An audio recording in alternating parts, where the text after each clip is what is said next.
Goeiemôre geliefde, welkom op hierdie pragtige Saterdagoggend.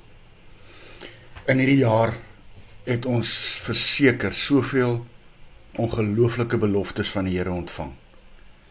En vanmôre kom gee hy vir ons weer in Romeine 8 en hy praat van 'n heerlikheid wat op ons wag. Kom ons kyk na hierdie teksvers. Ek is oortuig dat die lyding van die huidige tyd nie vergelyk kan word met die heerlikheid wat bestem is om aan ons geopenbaar te word nie. Weereens, hierdie teksvers bevat hierdie ongelooflike belofte van die Here. Dis asof hy my en jou wil uitnooi. Kyk gerus om jou na al die ellende, die swaar kry, die lyding. Lees die koerant, kyk die televisie, wat bestaan op hierdie aarde.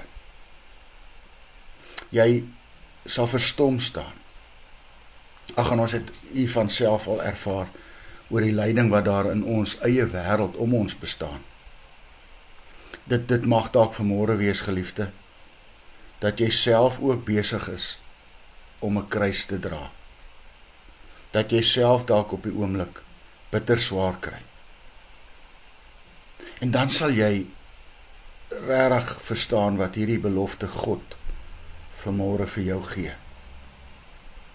Maak nie saak hoe groot die ellende van ons bestaan is nie, sê hy.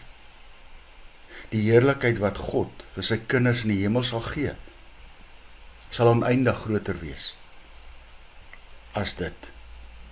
As jy dus self vanmôre ly, skep moed. Ons weet mos dat hierdie gebroke bestaan nie al is wat God vir sy kinders wil gee nie. Inteendeel, hy wil vir ons 'n bestaan van 'n ewige geluk gee.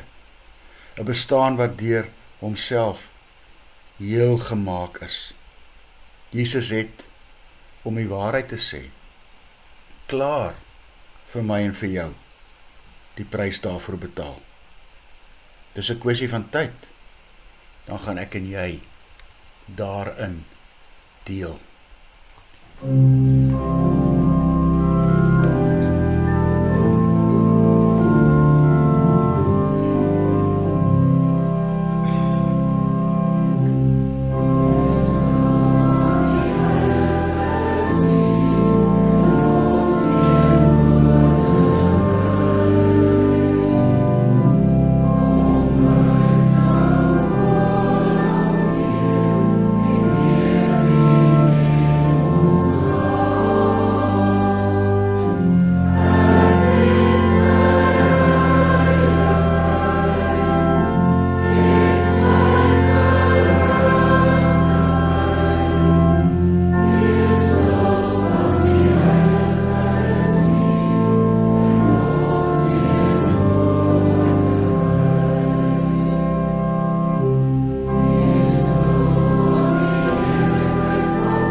Here Jesus, hoe sal ek ooit kan begin om U te dank vir die genade wat U my betoon?